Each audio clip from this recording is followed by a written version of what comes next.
An agenda will be circulated, and all papers will be circulated before the meeting. Well, these papers didn't turn up. They never turned up. They never turned up.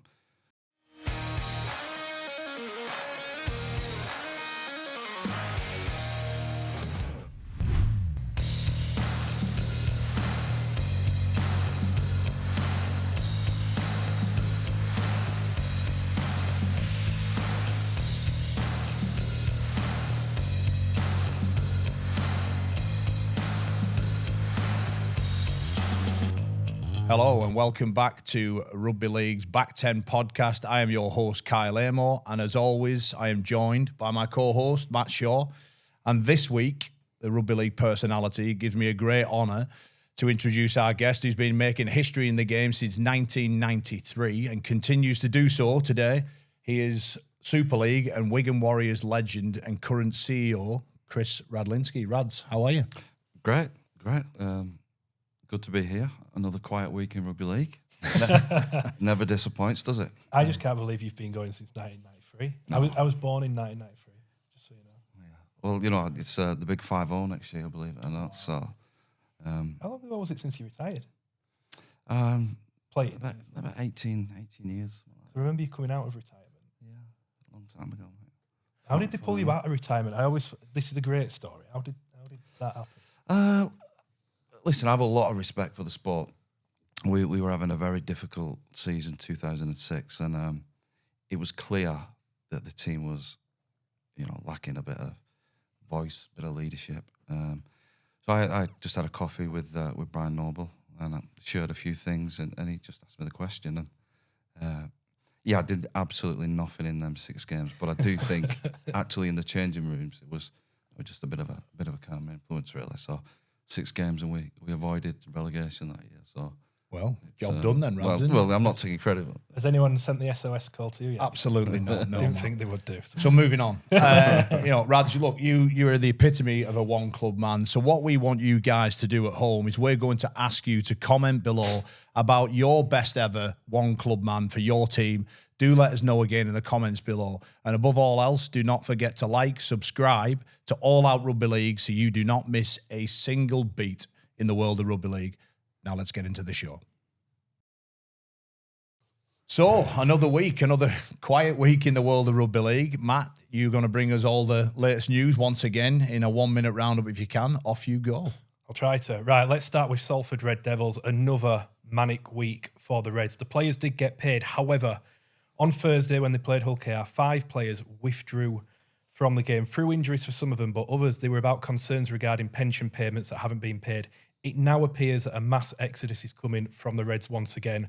We are aware that Chris Hankinson and Matty Foster are 2 players that have already left the club this week. Chris Hill's going to Bradford too. We expect more. Sticking on the recruitment front, still plenty going on there. The latest one, Jake Arthur, the son of Brad Arthur, interestingly, he looks like he will be coming to Hull FC. Does that mean that Brad Arthur might stay? There's been a lot of talk about his family. Talks still ongoing with the Rhinos. But inevitably, the big story of the week, once again, the same as last week, the fallout from the 14-team decision. It keeps evolving. And thankfully, we've got someone here who was involved in it all who can tell us exactly what went on. So, Rads, on that, it'd be rude of us not. We had a good chat about it last week with our guest, Kevin Brown, and, the 14 teams announcement. What conversations have been had in terms of your role at Wigan Warriors? Well, you will notice I'm a bit brown, a bit tanned. I've just been overseas for 6 days. I've been across everything that's been happening in the game, but it's actually been really, really useful for me to be away, because what I've done, I've spent a lot of time reading things, listening to journalists, listening to people's opinions, watching podcasts, and listening to our stakeholders, really, our fans. And I have to say, I've probably never seen it as probably animated and frustrated. And it's been a real eye-opener for me. And I've felt this actually creeping into the game, not just on this decision, over the last few weeks, or few months really. There was a game early in the season where we played Hull away and Abbas Miskit scored in the corner, but it went to the screen, and I was sat next to 4 or 5 Hull fans, and the decision went on about 4 or 5 minutes, and the game actually lasted 2 hours. And you could see our fan base, our customers were just actually, pretty angry at things. So I felt it sneaking into the game over the last few weeks, and the decision that came out last week was again, it provoked and evoked a lot of emotions. I know I've avoided your question there, mate. So, but from our point of view, let me tell you, we obviously, it's, there was a I wasn't in the room at the owners' meeting. There was a decision made that the voting remains in that room. And the reality is, by the time that some owners got to the car, somebody had told somebody and it was out over everywhere. So, it's common knowledge that we abstained from the vote. I really think it's worth you understanding why. The owners' meeting on the 28th of July had been in the diary a number of weeks. 4 or 5 days before, short notice, shareholders' meeting was called to say that we will be voting on the number of teams for either for 26 or for 27. In the note, it said, an agenda will be circulated and all papers will be circulated before the meeting. Well, these papers didn't turn up. They never turned up. They never turned up.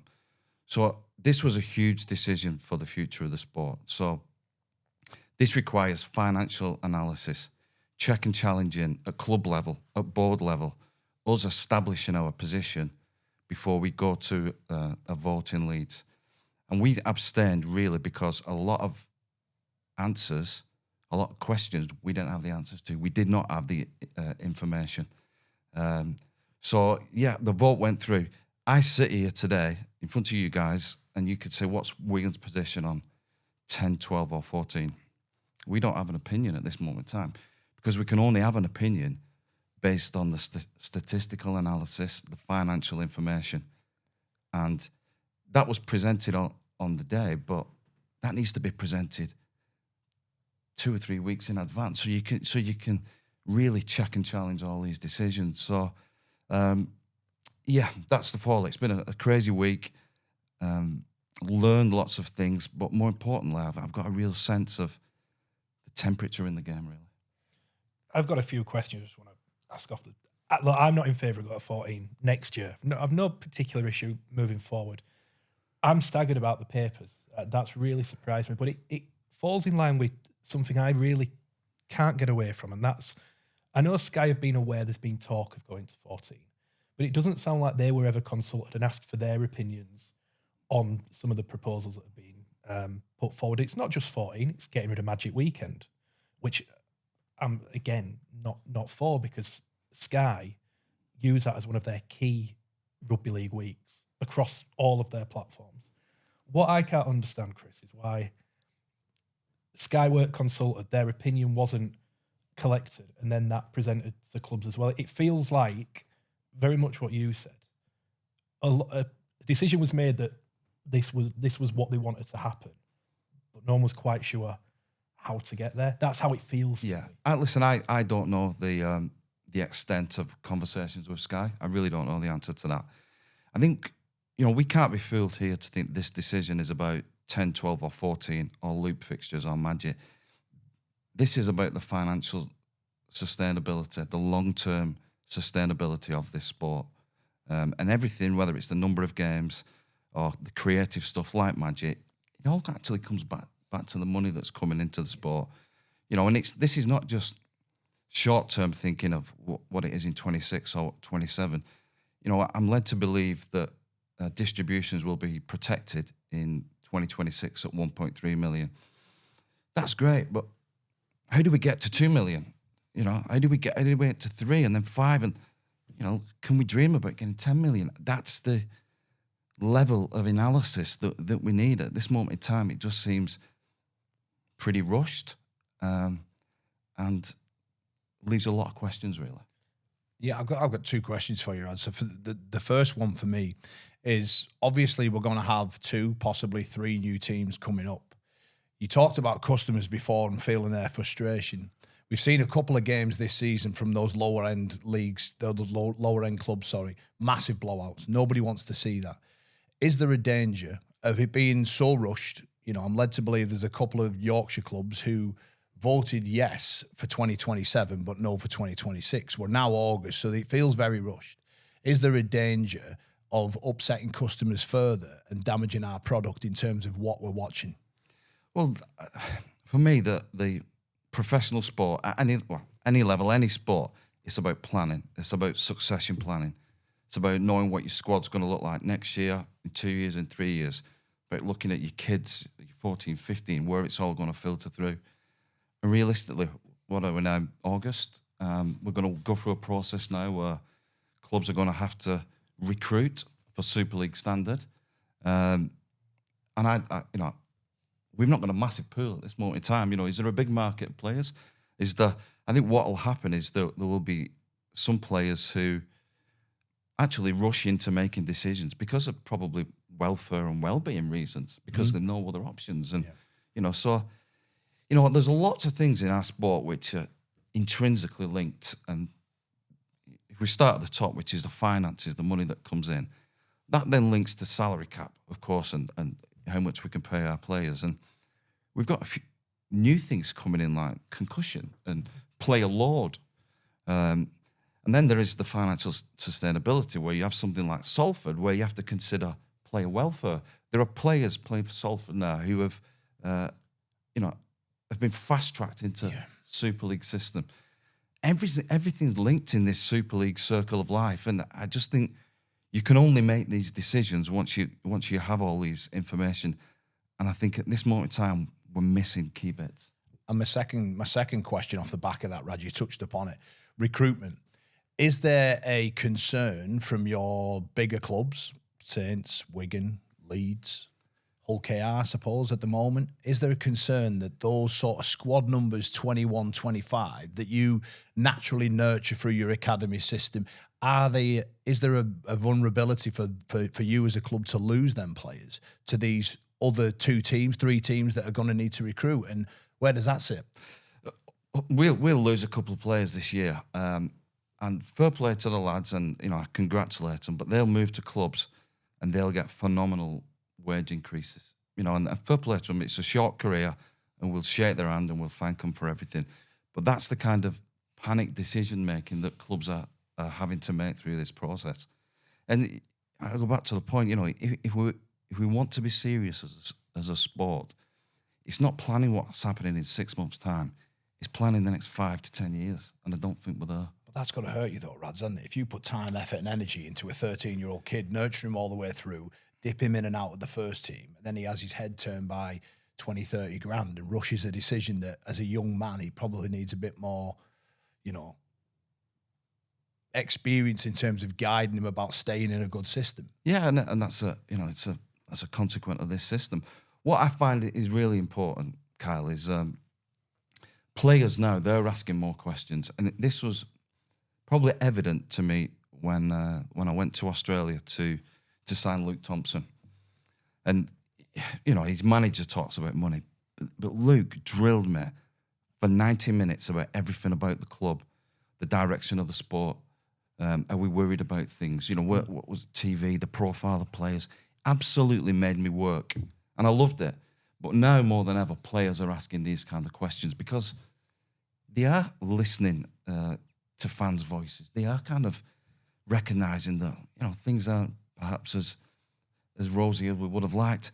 However, within all that, I don't think we sell some incredible stories well.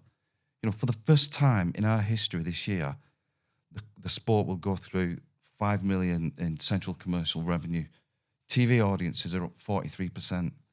Our home attendance averages over 17,000. These are numbers we should be celebrated. And I think some of the good stories, the really great stories, Derek Beaumont has been a big voice this week. But what we should be celebrating is what he's done for Mickey Hyam this week. And unfortunately, a lot of the negative stories get more of the airtime than some of the absolutely brilliant stuff which is happening in our sport. Just a few from me, a very quick one, very easy one, I suppose, in a way. Magic and that going. Are you for it? Are you against it? What do you think? Well, I'll tell you what, at this moment in time, I think magic is a little bit of false advertising because, again, we're all honesty. I think there's nothing much magic about it at this moment in time. I drove away from Newcastle this year with my missus, and I asked her what she thought, and she said it was fine. Yeah. And Fine weekend. And that's fine. But it's like, are we settling for fine? Do we want fine? Or do we want something that leaves a real impression on a kid's life that wants him to pick a rugby ball up? There is something in magic. There is something undoubtedly, because 45, 50,000 people are going. But we have to make tweaks to it. And I don't know what them tweaks look like. We have to make it a little bit more exciting. It might be something as playing with an orange ball or playing with orange spot or posts. Just something to show we're a little bit creative and innovative. Because if we don't, other clubs will pass us by. So I'm personally a fan of it, but I think we need to arouse it somewhat. And this is a point, I suppose, more than anything, but you touched on it, not making decisions with the full info. And I can go back to recruitment a little bit here. So I won't name names, but you mentioned that there's some players leaving that are going to other clubs, and clubs have invested big money in some of these players. We've now, after that, increased the quotas to 10. And suddenly there are players that those players now, they're thinking, oh, that's probably not a good deal now because we could have got a decent player for cheaper. I don't understand why the sport has this need and knack of moving goalposts all the time at short notice. I don't know how anyone can plan for anything, club-wise or at the top, in terms of trying to go to Sky. Fundamentally, this is the main thing. Go to Sky and going, give us more money. Yeah. I think the thing about the overseas bit is that it was felt that we're putting barriers in our sport ourselves. We as a club, as you know, 3 or 4 other clubs will do the same. They'll invest heavily in youth academies. We'll never move away from that model because it's been successful to us. We'll never sign 10 overseas players. There's no way we will, because first of all, I don't think that the salary cap would allow it. Second of all, I don't think our fans want it because they want to see a pathway of our kids coming through. So I don't have to do it. Why would we put that barrier in place? And I think for a number of years and over many, many decisions, we've put these things in place ourselves as a sport. And I think that's one of the reasons that that particular rule was relaxed. Something that didn't need to be there. Whether you use it or not, it's up to the clubs. We won't. Rads, how hard is it for you? Because I've no doubt as a CEO, you have a short, medium, long-term plan in what your role is and what it looks like for the club. But Matt touched upon, as a sport, we've gone from first past the post to then playoff system, then a Super 8s, then we've jiggery-pokery round so much. We've gone for licensing everyone locked in for 3 years. How does that affect you long-term planning, or do you just deal with the immediate? Well, it's impossible. We spoke about salary cap a little earlier, but I don't know what the salary cap horizon is for the next 12 months, 2 years, 3 years, 4 years. I'm gambling. I'm literally gambling. We've signed players on long-term contracts, and I do not know what the rules are. That's crazy, isn't it? Well, it's crazy. The option is I don't do anything and they move overseas or they move away. So I'm gambling, and that's a financial gamble for the club. If there are any salary cap tweaks, I think contracts that are existing will have to be respected, and grandfather rights will follow through. But no other sport works in such a way that, like, we don't know what rules we're playing to in 6 months' time. It doesn't allow you to do what other sports are doing, which is plan out what it's going to look like. So it's a constant challenge. Yeah, so just that there, you can almost feel the frustration in your voice when it comes to that. And then, you talked about how us as a game, stakeholders in the game, we focus a bit negative on negative stuff. Do you understand? Can you understand why? Listen, if we have to be better. We have to be better. And I'm going to give an example here. And look, we went to Vegas this year, and I don't want to throw this word Las Vegas down everyone's neck because I do feel as though I go on about it a lot. But it was a real moment for the sport. A couple of weeks later, we got home and we got told that Huddersfield were taking their game to Dewsbury. Okay? Now, the Stereophonics, brilliant band, it would bring so much to the Huddersfield economy. But we're the ones that get hurt through that, and that decision has been made. So Richard Thulis, who is a friend of mine, who's the MD at Huddersfield, in the boardroom before the game, he said to me, Wigan took Warrington to Vegas. We've brought you to Dewsbury for a curry. Now I understand it. You know, a bit of comedy, but the more I thought about it, I was like, we've got to be better than this. That game should never have been endorsed by the governing body. That game laughs in the face of grading. Why are we accepting it for the sake of the stereophonics? I want to care about our sport. And then what happened after? Actually, we score in the very last minute.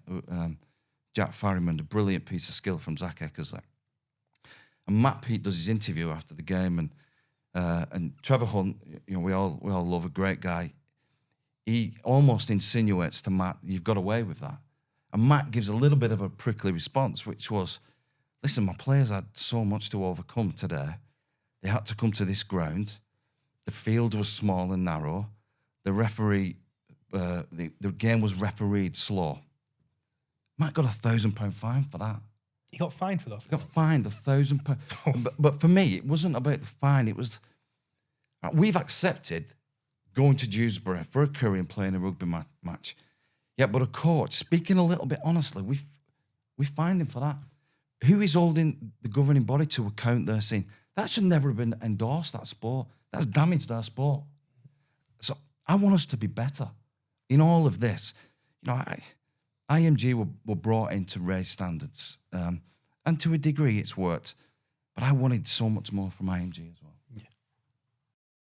Well, you mentioned there, Rads, from Vegas to Dewsbury for a curry, but you know, I've got a list here.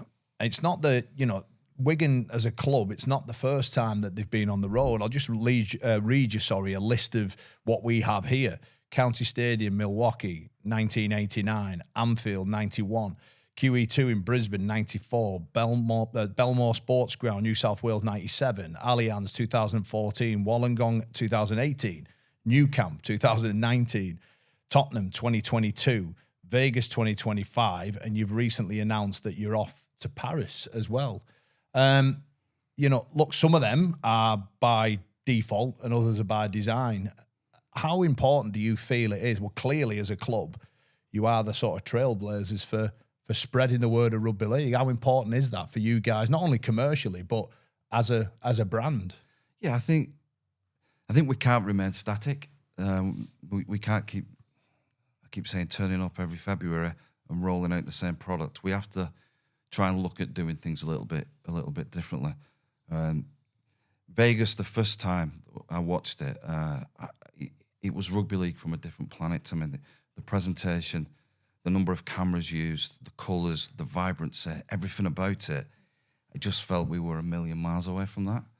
And listen, a chance email overnight led to us 10 months of hard work and graft to go to this wonderful city in this spaceship of a stadium and push our club and the sport of rugby league. So it was a really big moment for us.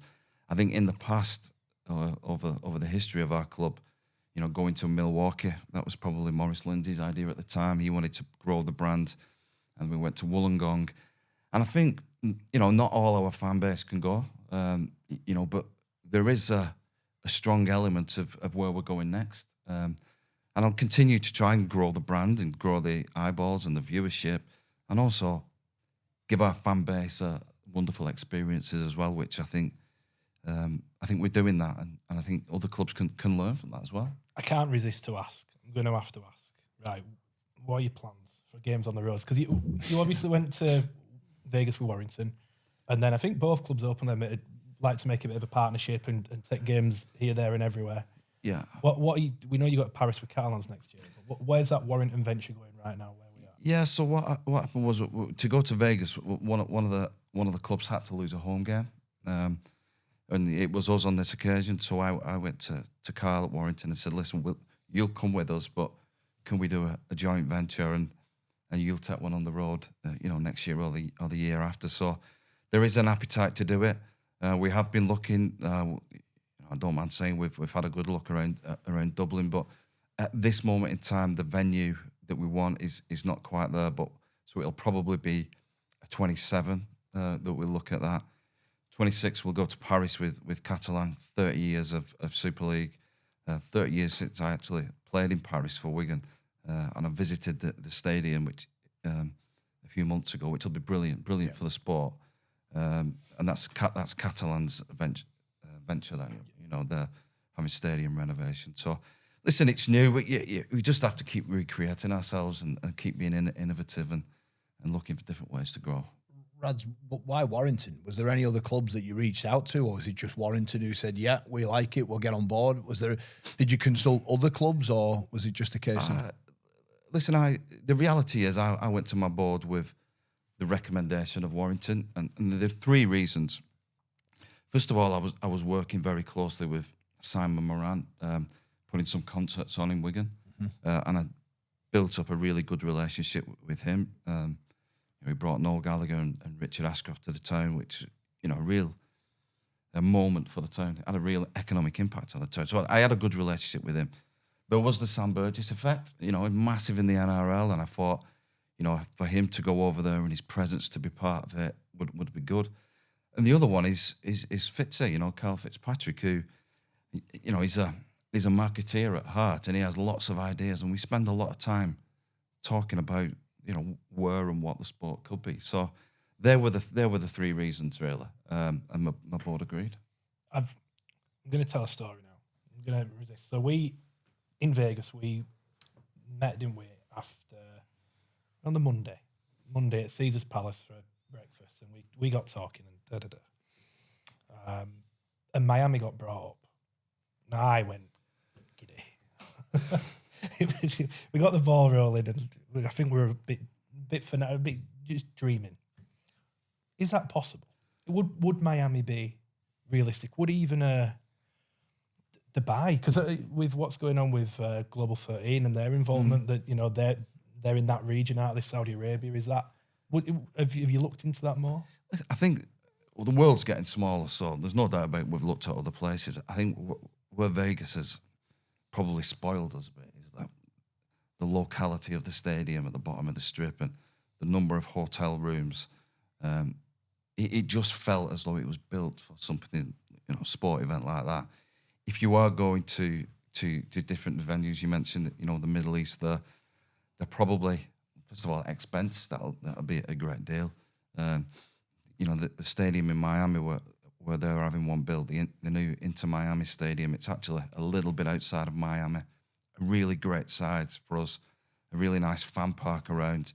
That's not out of the unrealistic at this stage. But I remember having breakfast with you Matt, the morning after Vegas, and if people would have looked at us that morning, they'd have thought we'd have lost our life savings the night before. And the reality is here, Kyle, is that it was an unbelievable peak, Las Vegas, and we've thrown so much energy into it. And as happens when it's something like that, when you're emotionally invested, the morning after, I just felt a little bit down. And one of the reasons I was down was wake up to the news that Salford players haven't been paid. Mm-hmm. So, amazing that we played in this stadium and we've done something great, but it almost felt like two steps back, because one of our most traditional clubs, our fantastic fan bases, was under serious threat. You know what I mean? So the older I'm getting, the more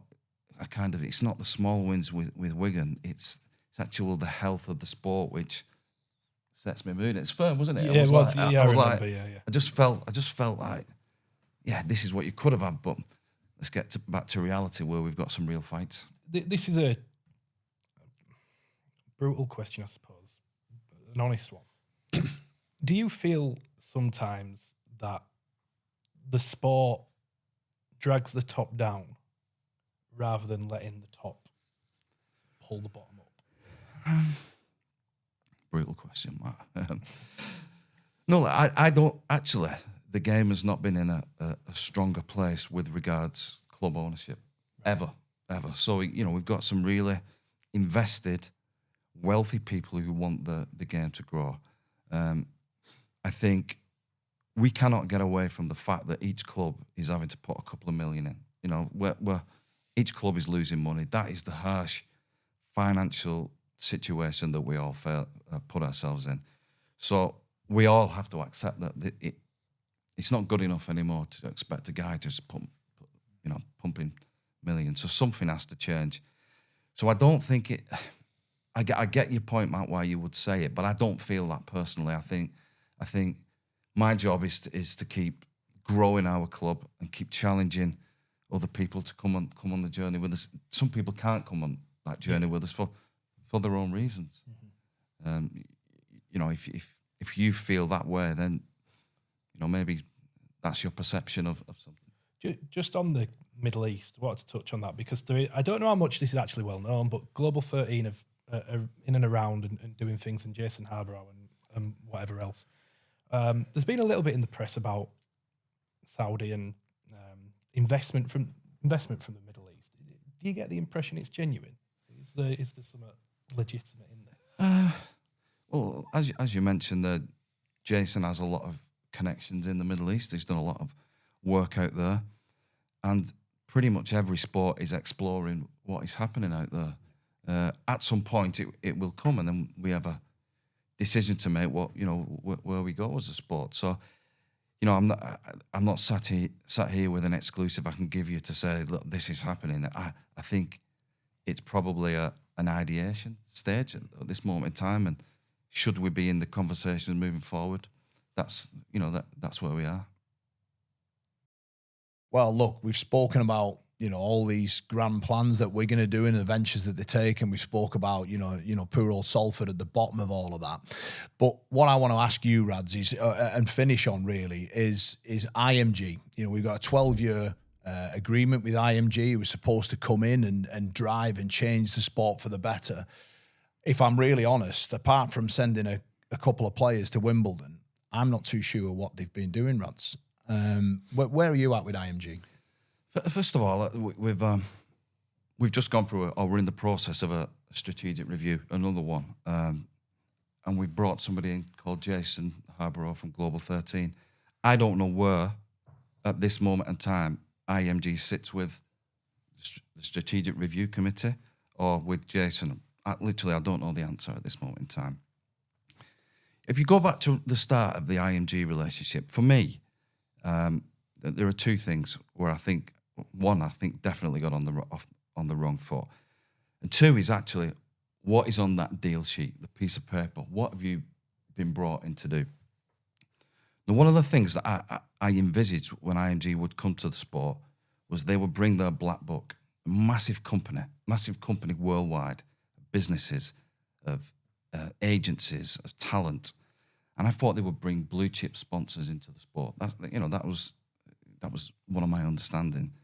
And I asked this question to a guy at IMG, and he said, "No, we can do that, but that's not on the deal sheet. We've not been brought in to do that for the sport." So then you get into it, what is actually on the deal sheet. Now, all off the top of my head, there are some preliminary services, which is digital transformation. There is some looking at the competition structure. And then there's the core services. The core services are media rights deal, international media rights deal, streaming, brand strategy. So if you're looking at all these things, and then when they come up with grading, okay? The biggest problem, I think, was when that announcement was made, there was a word in that press release which set everything on the wrong foot in my eyes, which was the reimagination of rugby league. Now, the word reimagination in my mind gets me excited. It gets me thinking different things.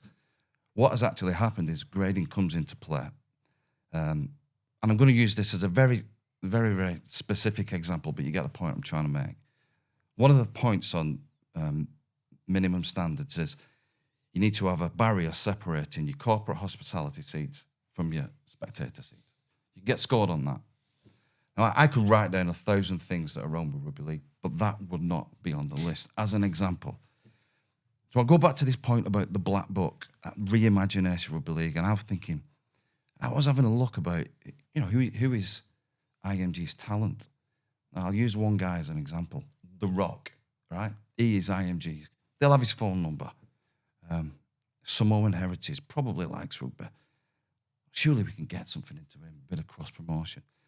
I have this idea about every club taking 5,000 less on the distribution and getting the 10 marquee players from the sport, sending them to Los Angeles to hang out with The Rock.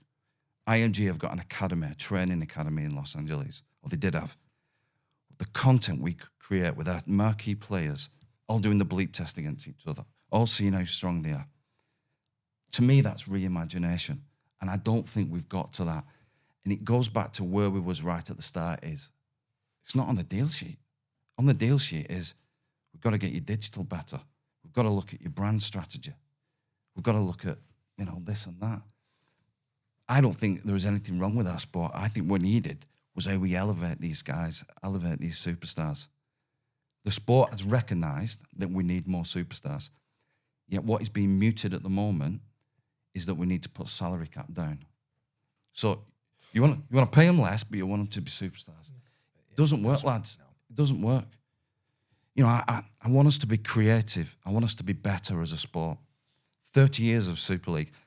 I don't know if Rita Ora watches this show. I think she does, actually. Does she? I think What I'd like to do is to recreate Tina Turner's Simply the Best as a promotional marketing tool to start this new era using our marquee talent. Let's show we're serious about moving forward. No one's really bothered about banners or separating boundaries at rugby matches. They want excitement. They want to get people's juices flowing. That to me is reimagination, and that's where I think it's all gone. Surely the IMG's goal was to take rugby league into the mainstream. That was my understanding of what it was. And those are ideas that would do that. Yeah, I think so. But I think there's a reality is that they've gone in there as well, and they've actually looked at the financial sustainability of the sport, and some of the things that they might want to do has not been achievable. It's not been achievable. Well, look, unfortunately, we've run out of time. We could have gone forever. We could have gone, and maybe we'll get Rads back on later down the line for sure. Plenty more to say, many more questions rather than answers, I suppose. But once again, thank you very much for your time, Rita Ora. If you're listening out there, you heard it from Rads what to do. Please get in touch. Thanks. Or The Rock. Yeah. Look, Rads, thanks once again. Matt, thank you as always. And to you guys at home, thanks again for listening. Please remember to like, subscribe, so you do not miss a beat in the world of rugby league here at All Out Rugby League. Bye-bye for now.